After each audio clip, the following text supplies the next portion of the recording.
Hello everyone and welcome to our webinar on open peer review or how to enhance trust in peer reviews. I hope that you can hear me all. So please, if you can, write in chat that I'm okay for the sound. I'd like to welcome you. This webinar is organized by Croatian chapter of EASE and by Croatian Association for Scholarly Communication. And it is intended for a celebration of Peer Review Week, which is being held this week, as you know. And in the focus of this Peer Review Week is trust in peer review. So we have organized two lectures from our dear colleagues. First, Professor Jadranka from University of Zadar and Institute Ruđer Bošković. She is a member of EASE Council of Croatian Association for Scholarly Communication Board and Hrčak Advisory Board. Hrčak is a Croatian portal of scientific journals. So hello, Jadranka. And hello. Good afternoon. Hello. And my other esteemed colleague is Dr. Mario Malički. He's from University of State School of Medicine. Currently as postdoc at Stanford at Matrix at Stanford University, USA. And it is really early for him. So good morning, Maria. Thank you for joining us. No, it's not that early. It's just 7 in the morning. It's okay. It's 7 a.m. It's okay. So I would like to ask first Jadranka to start with her presentation, and we will try to find some answers on what open peer review can do to enhance trust in peer review, and what are the main, perhaps, well, not advantages or disadvantages, but more obstacles in doing it lightly. And Mario will later show us some examples from his own experience as an editor of the journal. So I would like to ask you, Jadranka, well, you see that you have started to share your screen. And for all of the participants, I would like to ask you to write your questions in Q&A section, and we will try to address them after both presentations. So Jadranka, please, you may start. Thank you, Eva, for this introduction and for organizing this webinar. Is actually the first webinar, as far as I know, organized by newly established Croatian Association for Scholarly Communication. But I hope that we will have many webinars in the next few months. So this webinar will have actually 3 parts. First part, I will discuss present state in the area of peer review, and could open peer review solve some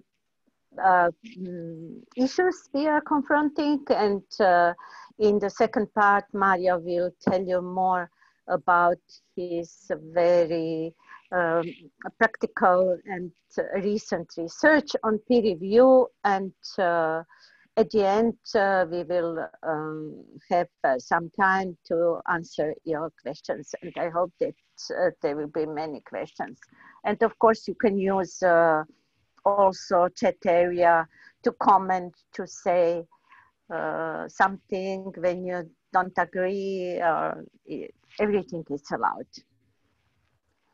So we all know what is peer review, but when you are looking for definitions of peer review, then you can find many of them.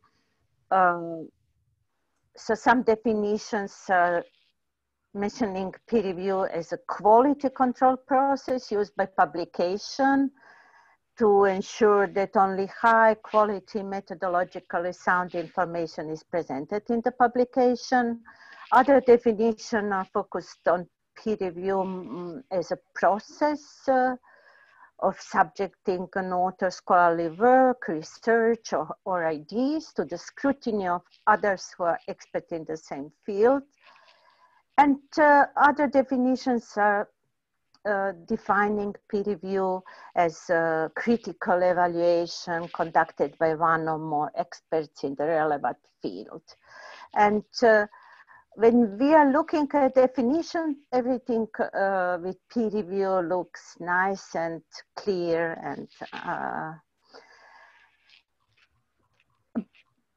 furthermore, there are some quotes on peer review which are putting somehow peer review in the center of whole scholarly communication system. So peer review is seen as vital for also forming an archive of knowledge.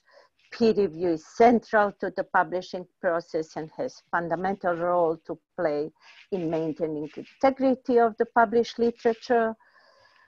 Peer review is one of the gold standards. We will very soon discuss if we can actually consider peer review as a gold standard.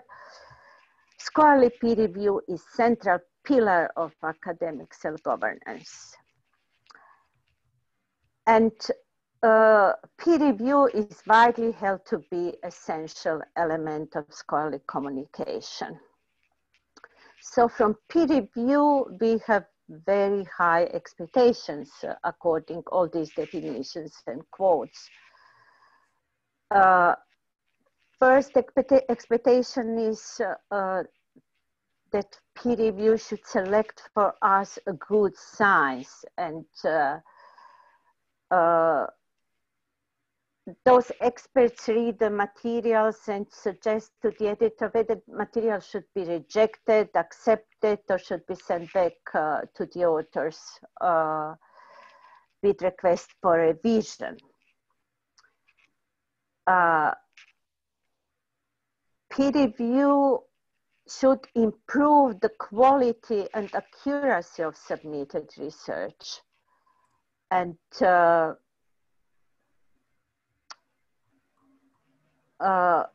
it's expected from the reviewers that their feedback is very constructive and that as a reviewer, they genuinely contribute to the work and improve it. Third expectation, according to Horbach and Halfman, sorry, I forgot to mention, is that peer review is providing fair and equal opportunities to all actors. And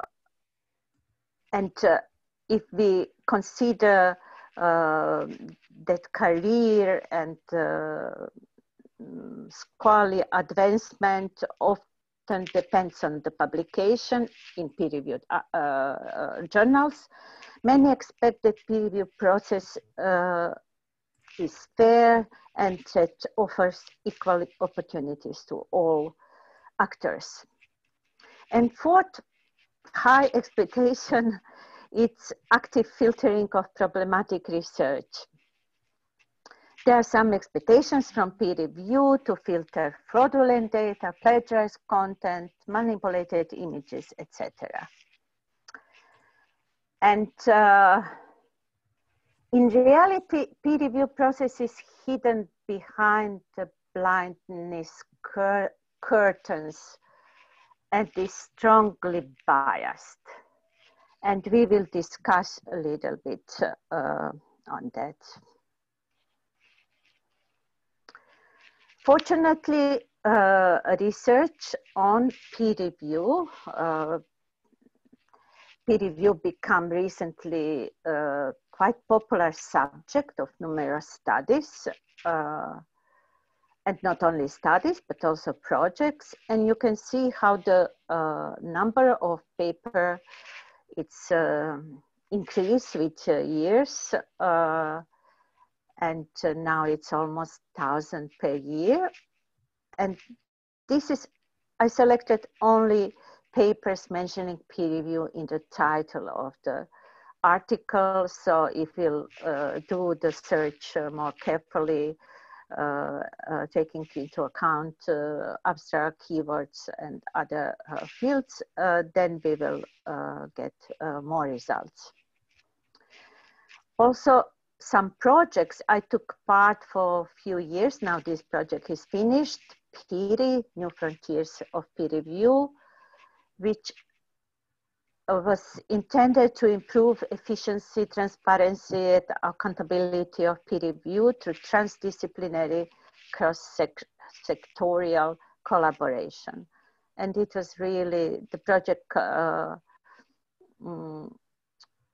chair of the project was Flaminio Squazzoni from, then was University of Brescia, now Flaminio changed affiliation, but it was really nice to work with colleagues on research on peer review. And all these studies, which I show you on the previous graph, shows that first, peer reviewers don't agree much. So according to study done on almost 2,000 articles, a very small portion of the articles where two reviewers agreed. So to be reviewed as an author looks sometimes as a lottery because you, for example, got one very positive review, one very negative review, and it depends on the third reviewer what will be decision on acceptance or rejection. And actually some statistical knowledge proves that if we would like to have statistically relevant opinion from reviewers, then we should have at least 7 to 8 reviewers per paper, and that's not realistic at all. Also, reviewers don't reliably select highly cited articles, according to Bormann and Daniel paper in Angewandte Chemie. Peer review is not effective in detecting errors and fraud. And there were some research that papers with implemented errors intentionally were sent to peer reviewers, and the results showed that from 8 errors, majority of most of the reviewers detected only 2. So rigorous peer review has not prevented publication of fraudulent science, even in the most prestigious journals. And if you are following the Traction Watch, you can witness and find the proofs of this fact every day almost. Research also shows that peer review is expensive and also one reason that is expensive because it's closed, and author usually after negative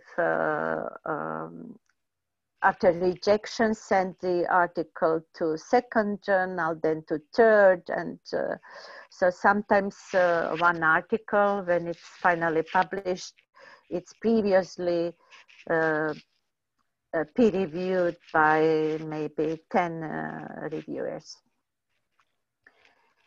It's biased, it's unreliable and open to abuse. But it's one of the main issues of peer review, that it's slow, and we are witnessing big delays in in the duration of the review process.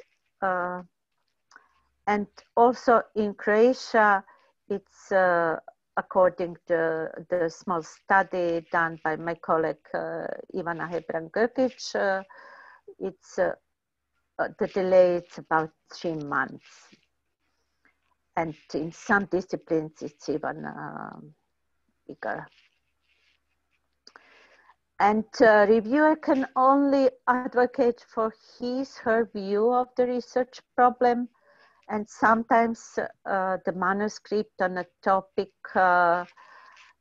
with quite innovative approach could be rejected.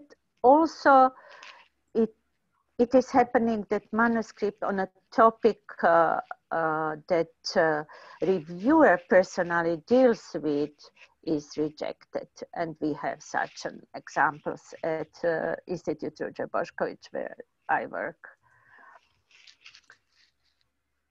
So even big journals are susceptible to publishing erroneous research. And it's in their interest to publish the breakthroughs. And if on occasion a breakthrough is dramatic, big journals like Nature, Science, Lancet will rush to publish it. And they will take a risk, and results of this risk we can see in the number of retracted articles. Sorry, this should be, yes. Here I will correct this error in the version of this presentation, which will be shared publicly on the website of the Scholarly Association for Croatian Association for Scholarly Communication. So you will just see different examples of publication is in very prestigious journals of false results. And recently, the focus is on COVID-19 research, and a month ago, there was big news that Lancet was forced to retract an article which was based on fraudulent data. And of course, it's not easy for journal to actually admit that the editorial board made a mistake, and or reviewers. But for every retracted articles, editor should write clearly the reasons why this article is retracted. And according to Traction Watch, about 40 papers of COVID-19 were retracted this year. Ethical issues surrounding close science increases, and we have more and more data fabrication and falsification. We have a lot of conflict of interest. We have authorship issues. Research data not available in some disciplines in more than 80%. Plagiarism, including, of course, self-plagiarism. We should deal with multiple redundant or concurrent publications, duplicate submissions, and also citation manipulation, including self-citation, which could be easily detected at the level of author or journal, but when it's about the group, it's very difficult to detect it. Also, we have bias at different level. Maybe most important, it's institutional bias, and it's proof that reviewers prefer papers coming from reputable institutions. And the study was done that were previously accepted papers were often rejected when presented as coming from non-prestigious institutions. This was very interesting. Also, reviewers favor the work of colleagues they collaborate with. The big bias is considering the gender, and we should somehow fight against each kind of bias, but this bias especially, it was also announced on the Traction Watch that, no, on Scholarly Kitchen, how the comment of the reviewer contains the sentence that this article, this submission will be much better if you add some male author. Bias could be related to ethnicity, race, and very important, last but not least, bias related to the language. And it's really, it's so obvious that authors whose mother tongue is English have this advantage in start, and often paper is rejected primarily because of the language, which is English language, of course, which is not satisfactory level. Often you will find this categorization of types, of 7 types of peer review. And this is not, please don't use this because it's mixing how to translate apples and plums and or even vegetables. So it's mixing openness, blindness of the peer review with where peer review took place and when peer review takes place. So the situation is not so simple as on this graphical presentation.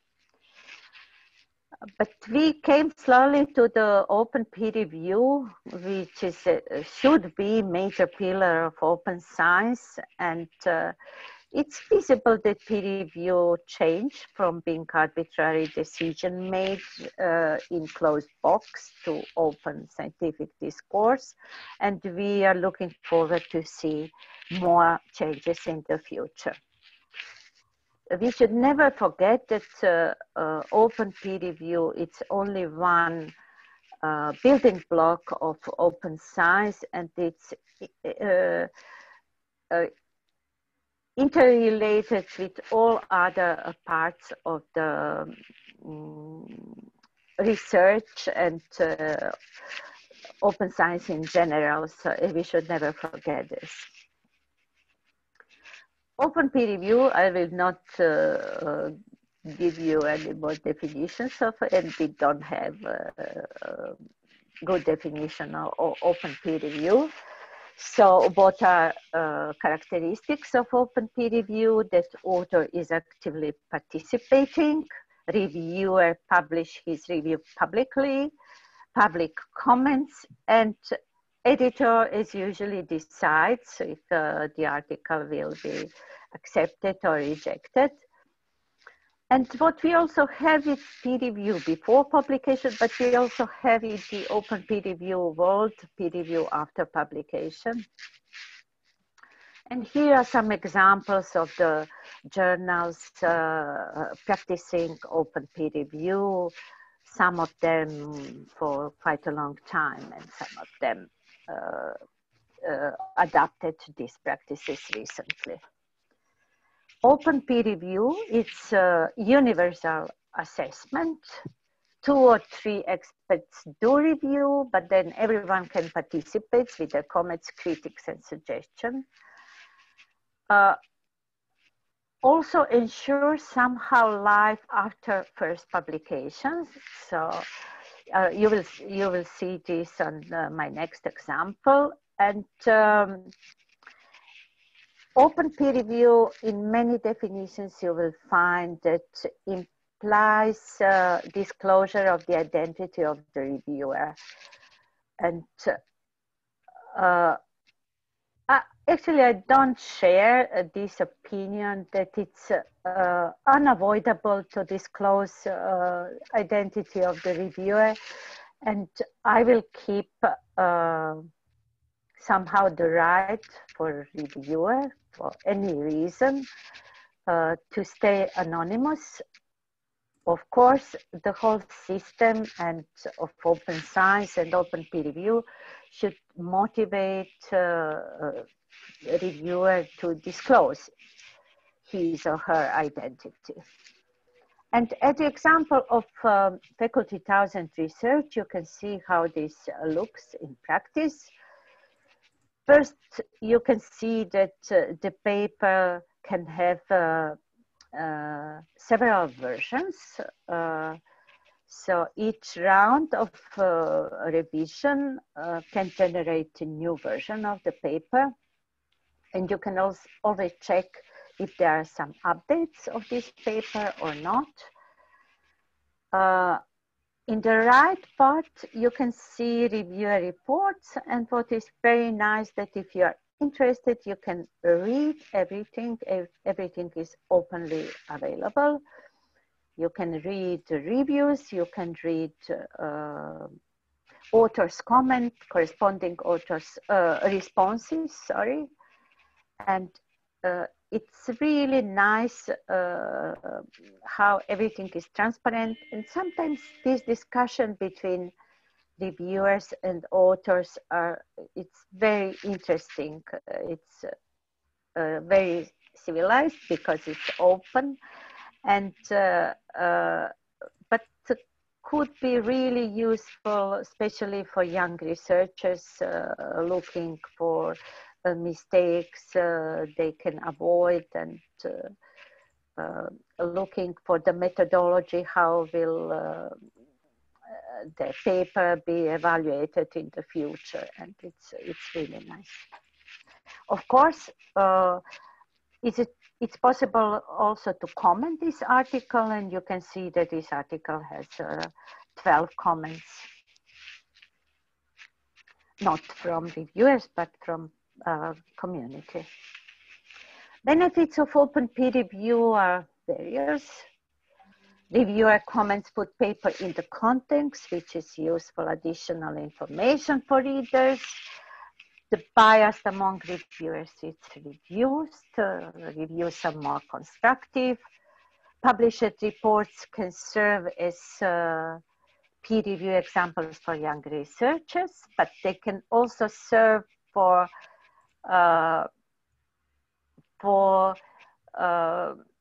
as a regular publication, a kind of publication on the question of reviewer. It can be also taken into account during career advancement, etc.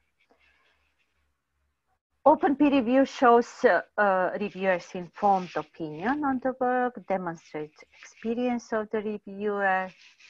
Reviewer can take credit for this work, and author can see who reviewed the work.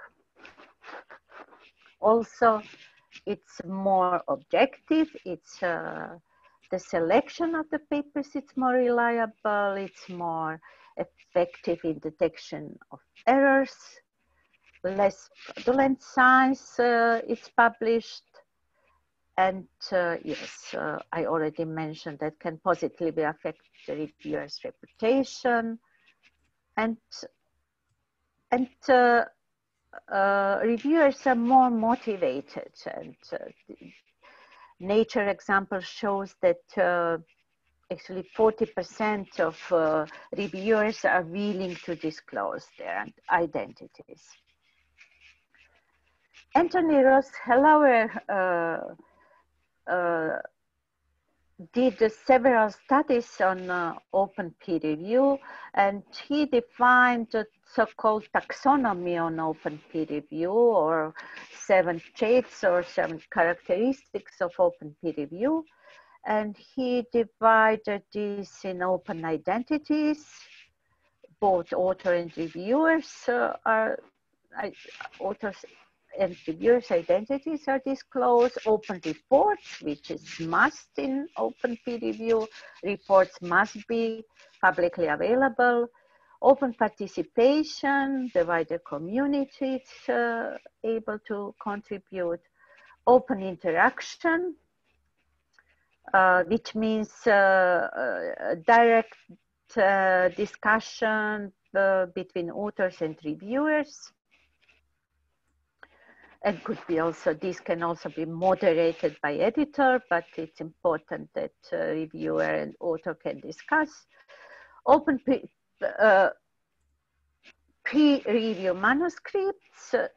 What it's important that in open peer review, manuscripts are made immediately available, of course, with the notice that this is not peer reviewed yet, that it's under peer review, and some phase of peer review process could be marked. The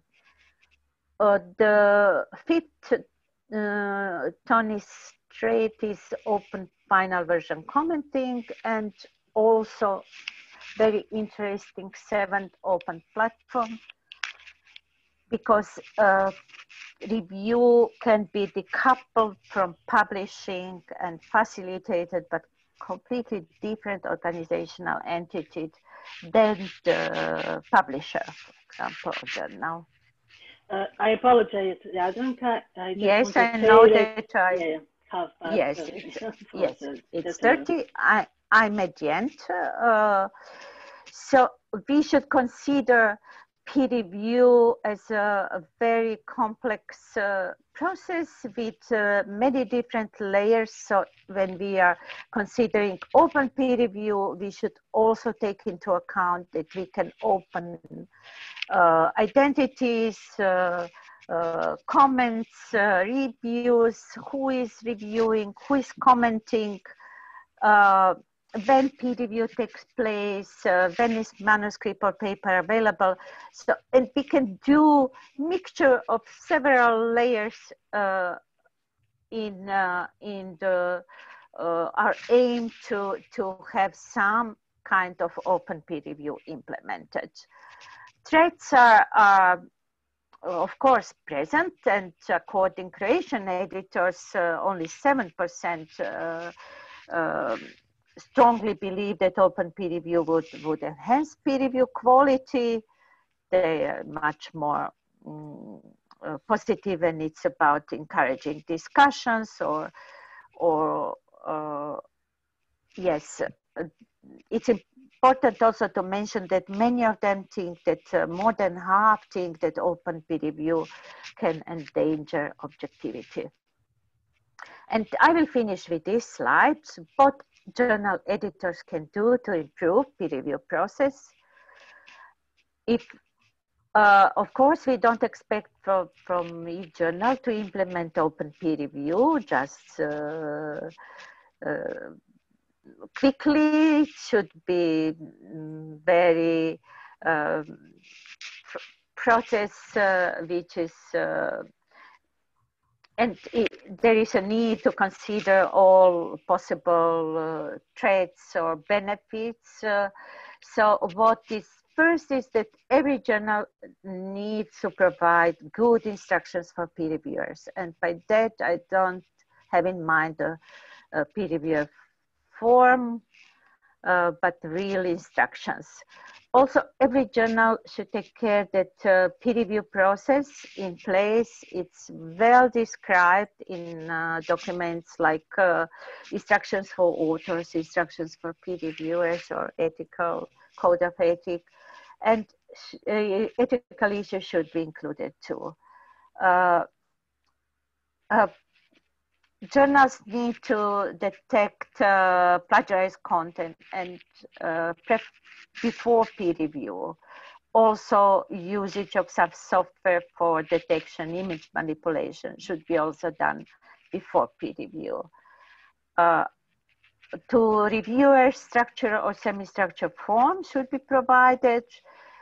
It's good to start some experiment with open peer review. You can always, I didn't finish the sentence here, sorry, but you can always return to the closed peer review. It's really easy, but you will have some nice experience. Give recognition to your reviewers, allow preprints, experiment with post-peer review, and keep a database of the referees, reviewers up to date and with a lot of useful data. Thank you. Thank you very much, Jadranka. I apologize for interfering, but I wanted to, it's okay. To leave some time for Mario to present his work in the journal. He's a co-editor-in-chief of Research Integrity and Peer Review, and he has a good example of how open peer review can be done in the journal. So I just want to ask the participants once more to write your questions in Q&A section, so we will address them later. Thank you. And Mario, please share your screen with us. Thank you. Thank you. Hi all. I did not make a PowerPoint presentation, but now inspired by what Jadranka has said, I actually share my screen with you to alert you to a few things that you may be interested. One of those is, I think you will be able to see my screen now. So recently an STM group has developed a new taxonomy, which they call a standard taxonomy for peer review, and it's still in its drafting stage. This is version 1.5, and they're accepting comments on that. But the reason I mention it is because what Jadranka said, there's a lot of disagreement, or maybe it's better to say not disagreement, but there's many different practices in how we practice peer review, open peer review. Sometimes you publish names of the reviewers, sometimes you don't, sometimes people can interact. It really depends on what journal we have. And right now we don't have real data on how many journals across the world implement a specific type of open peer review. You know that there's around 36,000 journals out there in the world, and they function in many different ways. And so there is now an effort to create a database of all these journals and try to map all of the practices, what they do for peer review. Example of that database, if I can show it here in just a second, is, oh, sorry, no, here. Oh God, I just turned it off. I apologize. Instead of maximizing the screen, I shut down the platform. I will come back to it in 1 second. Maybe if Bahar is on the line. Bahar, do you have the link for the, or did I put it in the chat? I think I did. I put it in the chat, the Responsible Journals website, and it should come up in a Zoom in I put it in the chat. Hello, everyone. There you are. Share here. So there is a platform for responsible editorial policies. The only downside currently of that platform is that it only includes around 500 journals up to now, but they're expanding this, and it shows you sort of statistics on the openness of peer review and what practices the journals do. So if you look at the database right now, majority of the journals, 96% of their 500 journals almost, only give review reports to authors themselves. So the public, 50% give it that one reviewer sees the comments from the other reviewer as well. But when it comes to those to the reviewers, it's only 2% that actually utilize what we think of today as open peer review, where we have peer review reports out there. And then you have a bunch of other statistics that you may be interested in, how sort of biomedical journals function. Now, my own journal, we are a very small journal. We focus on research integrity and peer review. So studies that are really related to what we call today meta science or meta research, where we're looking into the process of peer review. So we publish around 20 to 30 articles per year because we are very specialized and only accept those kind of articles. And we do open peer review in a way that all of our reviewers have to agree when I invite them to review a paper to have their review published. So how does that look like? I will use the example of the last article that was published in our journal that talks about how to correct inaccurate citations in scholarly publications. So when you click on it, like on any journal website, you will find usually the abstract, and then directly below the abstract, we have links to peer review reports. So when you click on that, you then see if the authors agreed or not to have the submitted manuscript also made public. Then you will see the reason why this manuscript has comments from the author before even peer review comments is because when I screened the paper, I asked them to reformat it in a way that is more suitable to our readership and to use reporting guidelines to sort of restructure the article and make some changes to it before even I sent it out to peer review. Then I invite peer reviewers and then they decide if they will disclose their names or not. And if they do, then you can access their peer review reports as a PDF document, and then you will see what they have wrote to the author on the paper that they submitted. And then of course you also get to see how the authors replied, and then you can see. Oh, sorry, I don't know why this one is. Oh yeah, so they actually posted in this one another comment. I think it's available here because they sometimes attach documents. So I'll need to tell my team actually to fix it when it comes to this use, but I'll show you another one. But you do see the actual, point by point responses of the authors to the questions that were raised. Now, for a researcher as me, there is a little downside for this, is that you sort of have to click one by one if you want to know what's happening. So I know that Springer Nature and many other publishers, we're now in talks of creating an API or making it more easy for researchers to be able to download large corpuses of open peer review reports so that we can use them in larger analysis. But this is sort of how the open peer review works. And I can tell you, I've been an editor now for almost 2 years. I have only had one reviewer reject to review for our journal because we practice the open peer review process. And I think I would like to stop for that because I want to leave at least 15 minutes for the commenters and questions. And if there are no questions, then I can share a few more insights on our part.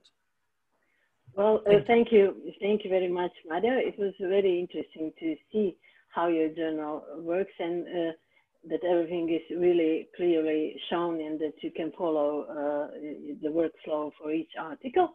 I have several questions which I have received previously by email. One is not actually a question, it is more a suggestion from Professor Želimir Kurtanjek, who is with us, I can see.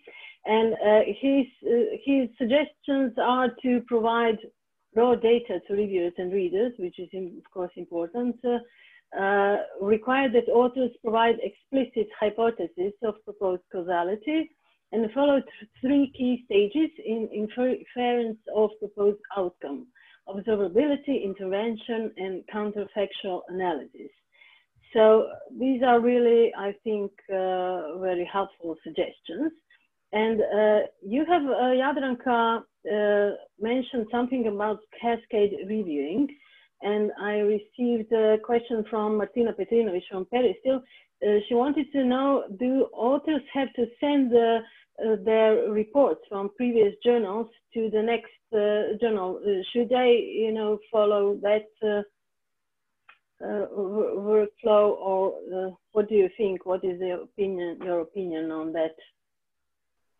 Yeah, it's very simple and very difficult question. So it would be actually, from ethical perspective, it would be nice just to save time to editorial board of the next journal and peer reviewers of the next journal. But we should be aware that at the same time, if we are rejected at the first journal and we send a reviewer's comment asking for rejection, actually then we are lowering our chances to be, so ethically, from the perspective of open science ethics, it would be really desirable to, and maybe the editorial board would appreciate it, but from personal perspective, it's a little bit risky. But I can also tell you an example that happened to my journal. Authors contacted me about the paper that they got rejected from a journal because one of the reviewers said that they don't think that the topic of the paper is very suited for their journal, and the rest of the reviewers were quite positive. So the editor decided not to publish their paper, but the reviewers were positive. So when they approached me, I asked that they please respond to their to the other comments and send the peer review reports to us with replies and how they changed the peer review reports. We still did invite our own reviewers. And I think there is no strict guidelines. There's recently been a review from eLife editor that they say that sometimes they don't invite more if they think that these are of sufficient quality. But I think it helps. It can help that you are, that you see what the other reviewers and what was the reason why they did or did not reject, that paper. Because sometimes really the papers are not rejected based on their quality, they're rejected because of suitability of the overall topic. So I think that's a good. Yes, and perhaps you can see that they improve their versions when they're submitting to your journal. So it's quite helpful to see the effort they're putting into it. So we have a very interesting question from Duncan here in the chat. So I'd like to. Yes. I think it relates to this. Yes.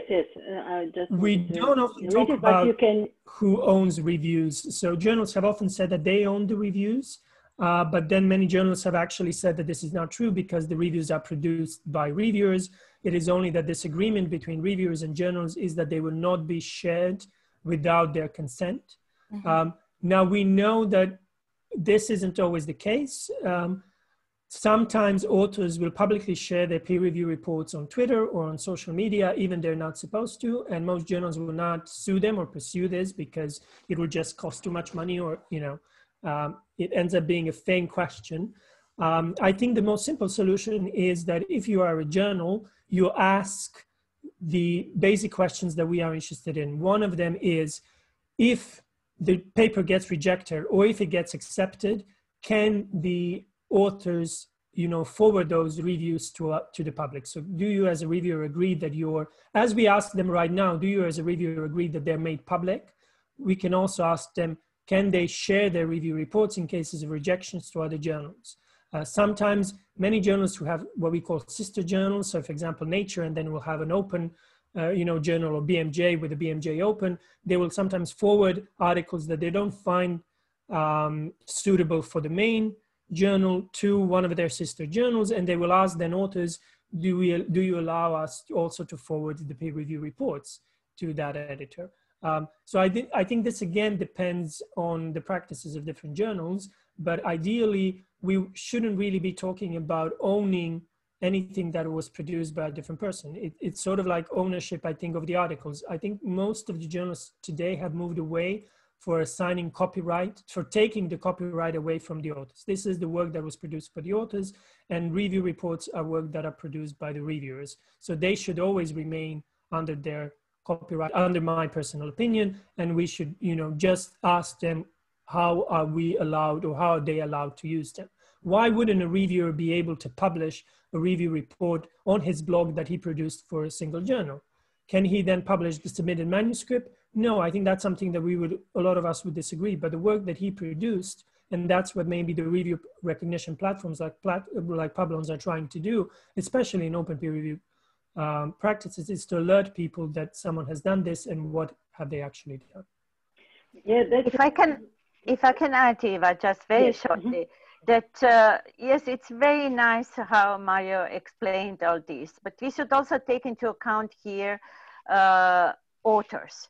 And that's the reason why it's important to clearly explain all phases of your peer review process and all relationship and all kind of rights.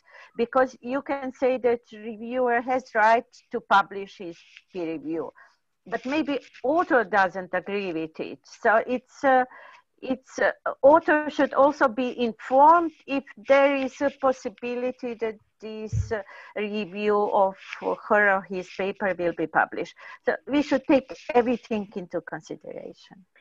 Yes, that's true. We have to be very careful about it. And when Maria was mentioning problems we are using in our journal of food technology and biotechnology review credits, but I think it's all just has started. People are not used to it to you know, register and ask for credit. So I see that Bahar raised her hand. I think that she has some question. Bahar, can you hear us? Hello, yes. Hello, I just yes. wanted to remind you that there was a discussion forum back in, I guess, 2016 or 2017 in COPE, or they organized this session actually because there were some concerns of journal editors about Publons posting the review reports. And the topic of the forum was who owns peer review report. And during that forum, it was quite clear that reviewers own the review report, but if they want to post a review report, they need to receive the consent from journal editors and authors. And I posted the link to the documentation of that session in the chat box. Oh, great. Thank you, Bahar. I think it's really useful for all our editors. I wanted to, so you can see in chat, I will copy the link, so try to distribute it, not try, I will post it somewhere so you can possibly at the website of our Croatian Association for Scholarly Communication, so you can see all the resources there. As for reviewing and cascade reviewing and sharing reviews, Martina asked me before whether all article categories are standardized. So if you are sending your journal from one, if your article, sorry, from one journal to another, whether it should be into the same category or not, is it clearly, is it enough, clear enough when you're talking about, perhaps she was thinking more about the Croatian journals, but you can expand it to all other countries. Is something which is, I don't know, original scientific paper in one journal, the same in another journal? Do we have some standardization, Mario? As far as I know, no, we don't have a standardization. Sometimes publishers who use the same platform, you know, for many journals will have more standardized form of how you write your peer review reports. But what we've seen for practice is that reviewers sort of prefer open text, that they can write what they want in the free text. And you can see in my journal and many others that we allow reviewers to write that. And then on top of that, many journals will now have a list of questions for them. For example, do you have any suspicions regarding the, you know, ethical sides of the paper? Do you think that the English language was of good enough quality? Do you think that you need an external statistician? Were you able to review the statistics of the paper and things like that? Sort of a yes or no questions on top of the open peer review reports. And most journals, as far as I believe, also have a box that is usually called confidential comments to the editor, where even in open peer review practices, reviewers are allowed to post some comments to the editors that they know will not be sent to the authors. And in my journal, I can't give you statistics that I counted it, but on top of my head, I would say around 10% or 15% of reviews that I get, reviewers will write a private comment to me. Sometimes these would be, oh, they published a few papers on this topic, could this be considered, you know, sort of salami slicing, or I'm a little bit concerned about this topic here or this sentence here in the manuscript that they don't want sometimes publicly raised. We actually, Bahar knows this, we proposed the research question to analyze this on a larger set of journals and practices to see, do people, when they write open peer review reports and when they use these confidential comments, what do they raise? What are they not comfortable raising publicly to the authors? And I think once we have this research, we'll be able to talk about it a bit more. Yeah, thank you. Well, I was wondering, Jadranka, you mentioned something about the costs of peer review, and I'm not sure whether costs for open peer review and peer review are different. But do you think that the process should be different regarding technical and the financial resources, with perhaps that's a limiting factor for not introducing more open peer review? What do you think about that? Thank you, Eva. Yes, the cost of closed peer review it's much higher, and there are several reasons for that. Yes, if you take a reviewer's time, then open peer review will take probably a little bit, some percentage more time than closed peer review, because a reviewer will take care how this review looks like, because it will be open later on. But if you take into account multiple, all the efforts put in these multiple reviews in several journals, and also if you take into account that open peer review will be used, will be read instead of this one when the effort is almost the same, and it will be read only by author and editor and nobody else. So it's a kind of wasted time. Well, thank you for that comment.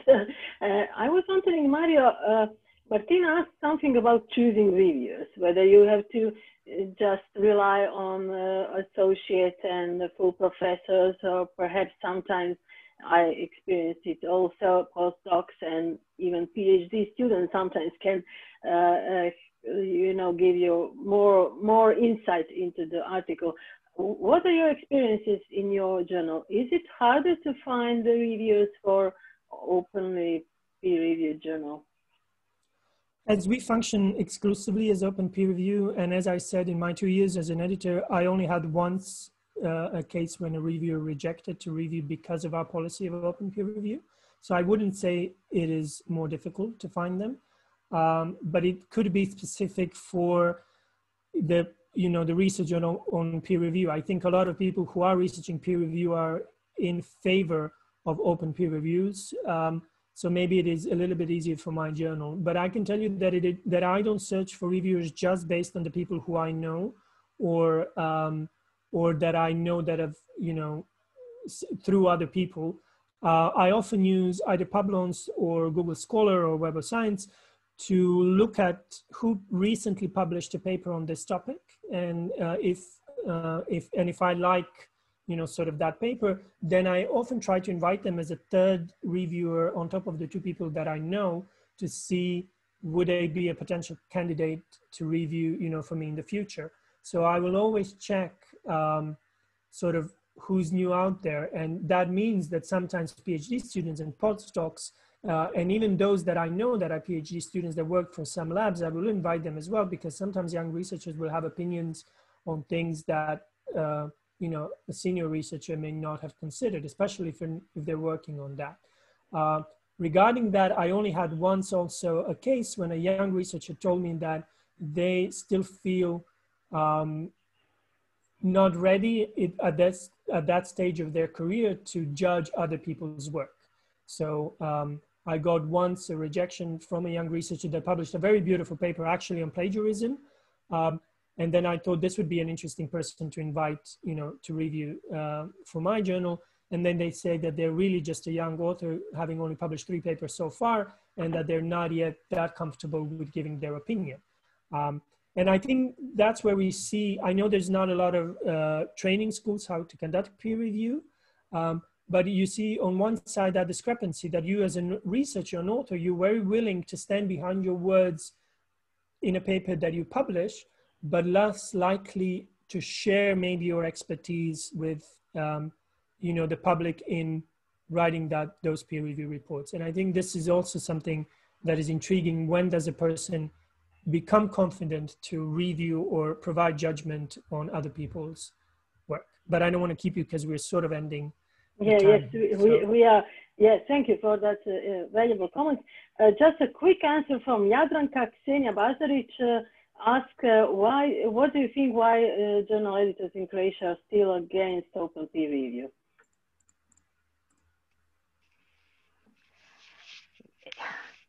Actually, editors of Croatian journals are against many things. So it's,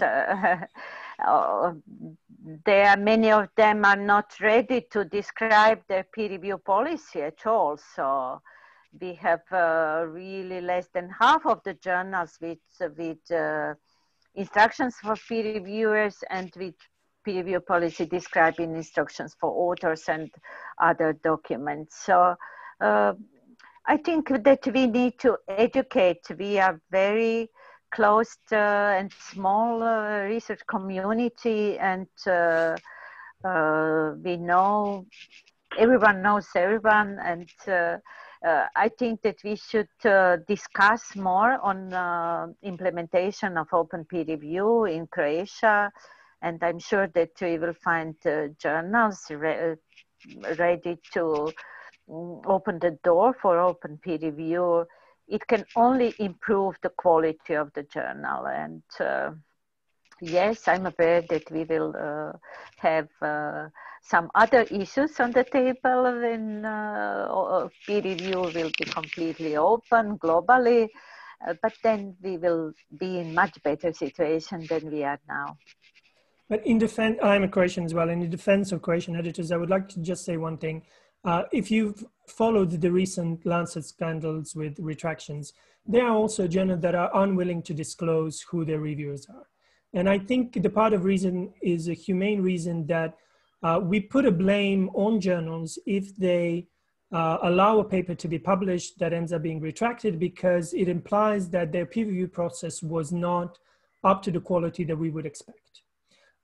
And when you do publish your peer review reports, and when you allow the public to make judgments on me as an editor or anyone else, have I invited actually the experts for this?